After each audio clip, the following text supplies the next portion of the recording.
Growing up, my home felt like a boot camp. My father, a strict college professor, was unyielding in his expectations. My older sister, Julie, embodied everything he wanted: obedient, studious, eager to please. And then there was me, the opposite. I liked pushing boundaries, something my father couldn't stand. "Laura, sit up straight," he'd snap during dinner. "A lady doesn't slouch." I'd roll my eyes, lift my shoulders obediently, and then sink right back down the moment he looked away. It became a silent game between us, one I didn't always win. My mother didn't say much, but her disapproving looks did the talking. She watched my every move, noting my clothes, my friends, and reminding me, "What will the neighbors think?" Despite the suffocating rules at home, I found small ways to carve out my own space. I started seeing Paul when I was 17. He was older, 20, and in college. He was everything my parents wouldn't want for me, which made him perfect. We kept it a secret, slipping away whenever we could. For a while, it felt like I'd finally found my way to break free. But life had other plans. A few months after my 19th birthday, I began feeling nauseous in the mornings. I brushed it off as stress from exams, but the feeling grew, unshakable. In a cramped gas station bathroom, I clutched a pregnancy test in my shaking hands. When the second line appeared, a hot wave of fear washed over me. Pregnant. I was pregnant. I couldn't stop thinking about what to do. I knew I had to tell Paul, but every time I tried, fear took over. Finally, we met at our usual spot, a small park hidden from prying eyes. Paul's face lit up when he saw me, but his smile faded as soon as he noticed my expression. "What's wrong?" he asked, reaching for my hand. I pulled back, hugging myself. "I'm pregnant," I blurted out, my voice barely above a whisper. The silence hung between us, heavy and unyielding.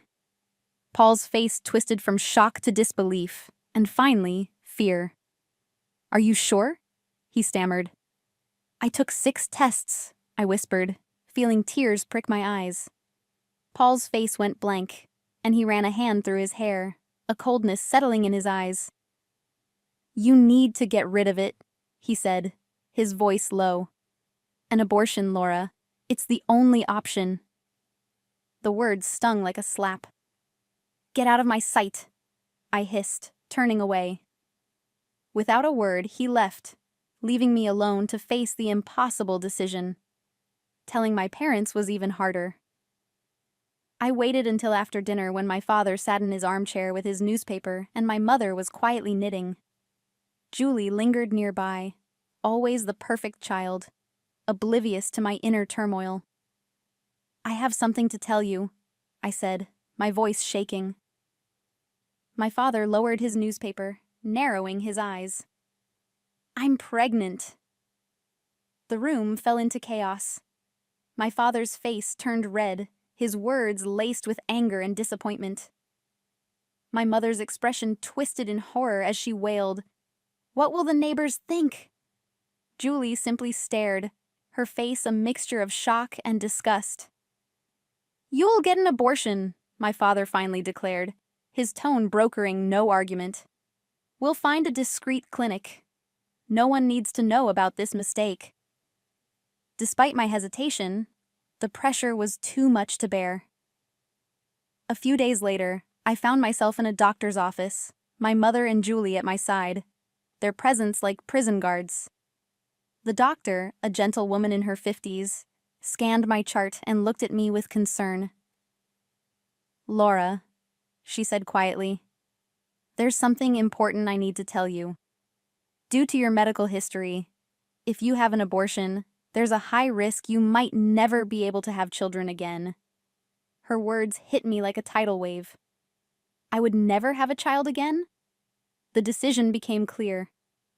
"No," I said, my voice stronger than I expected. "I'm keeping the baby." The car ride home was silent, tension thickening the air. When we walked through the door, my father was waiting, his expression expectant. She wouldn't do it, my mother spat out, frustration coloring her words. With an icy stare, my father took a deep breath. Get out. Pack your things and leave this house. You're no daughter of mine. I felt numb as I packed a bag, grabbing only what I needed. As I reached the door, his voice echoed after me, final and unyielding. Don't think about coming back. As far as we're concerned, you're dead to us. The door slammed behind me, a sound that sealed my fate. Homeless, scared, and pregnant, I made the only call I could, to Aunt Kelly, the family's outcast. She didn't hesitate. We're coming to get you, she said, her voice warm and reassuring. The drive to Aunt Kelly and Uncle Scott's house was long, but they welcomed me with open arms. Their home was small but cozy, filled with a warmth I'd never felt in my own home. You're safe here, Laura, Aunt Kelly whispered, pulling me into a hug. Over the next weeks, I settled into a routine of doctor's appointments and preparations. Aunt Kelly and Uncle Scott stood by me, their love unwavering. One evening, over dinner, they shared a surprise. We want to help you continue your education, Aunt Kelly said gently. Uncle Scott added, we saved up over the years. We'd like to use it to help you go to college. Their kindness left me speechless. With their support, I enrolled in a community college, majoring in business management. I also found work as a waitress to contribute to the household and save for my baby. When my son was born, the moment felt both terrifying and magical. Jack was perfect, his tiny fingers and toes a testament to the life I was building for us. Aunt Kelly and Uncle Scott beamed like proud grandparents, a new family rooted in love and resilience. Life moved on. Between juggling classes, work, and motherhood, I thought less and less about the family I'd left behind. Until one day, a social media post changed everything. There on my screen was Julie, smiling alongside Paul. The caption read, "Engaged to the love of my life." The shock hit me like a punch to the gut. Anger and betrayal surged through me, but I looked over at Jack, sleeping peacefully. In that moment, I realized I didn't need their validation. I had my family, and that was all I needed. Years passed, and Jack grew into a bright, curious child. Graduation from college came, and Aunt Kelly and Uncle Scott threw a party to celebrate. Amidst the festivities, my boss, Evelyn, approached me. "I'm looking for a new restaurant manager," she said, smiling. "I think you'd be perfect for the job." The promotion provided stability, and I dove into my new role with renewed purpose. It was at one of Jack's baseball games that I met Frank, a fellow single parent. Over time, our friendship deepened, blossoming into love. Our family grew, and soon we welcomed our daughter, Betty, completing the family I'd never thought possible. One evening, Aunt Kelly was over helping with the kids when a news broadcast caught my eye. On the screen stood my father, now a mayoral candidate, delivering a speech about family values. Aunt Kelly's face hardened. "Hypocrites," she muttered, shaking with anger. I turned to her, surprised. "What do you mean?" She hesitated, then sighed. "There's something you need to know, Laura." As she spoke, I felt shock and sorrow settle in. My parents had once had another child, a son born with physical disabilities whom they'd abandoned. The realization that they had cast aside not one but two of their children left me reeling. With Frank's support, I decided to find my brother. After weeks of searching, we located him. Larry had built a life for himself, thriving despite the odds. Meeting him for the first time was surreal, but there was an instant connection. We grew close, and he became part of our family. Then one day, he called with news. "I'm doing a book signing in our hometown. Will you come?" I agreed, a plan forming in my mind. When the day arrived, I found myself back in the city where my life had unraveled.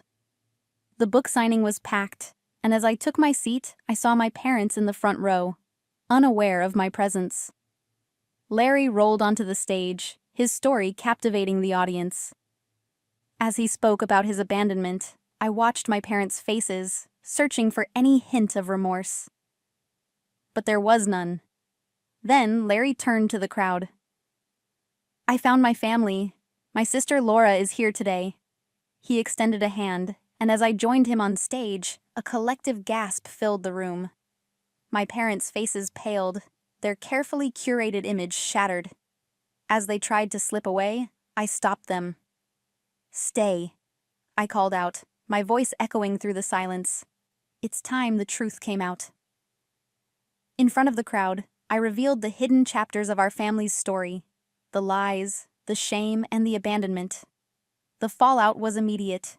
News of my father's hypocrisy spread, his career crumbling under the weight of his deceit. But life kept its surprises coming. A few days later, I received an unexpected call from Paul. He hesitated, his voice laced with regret. "Julie and I can't have children. Maybe we could be a family?" I laughed, the irony bittersweet. "No, Paul. You made your choice long ago." Hanging up, I felt a sense of closure I hadn't realized I needed. Shortly after, Paul's parents reached out, expressing sorrow for the lies they'd been told. They had believed for years that Jack didn't exist. Tentatively, they asked to meet him, and Jack, ever kind-hearted, welcomed them with open arms. Our lives settled into a new rhythm, with Larry and his family now a permanent part of our lives. Aunt Kelly and Uncle Scott continued to support us, doting on all the grandchildren. As for my parents, they disappeared, trying to escape the scandal. Julie never forgave me, but I made peace with that. I had chosen the path of truth and acceptance, and that choice had led me to the family I'd always needed.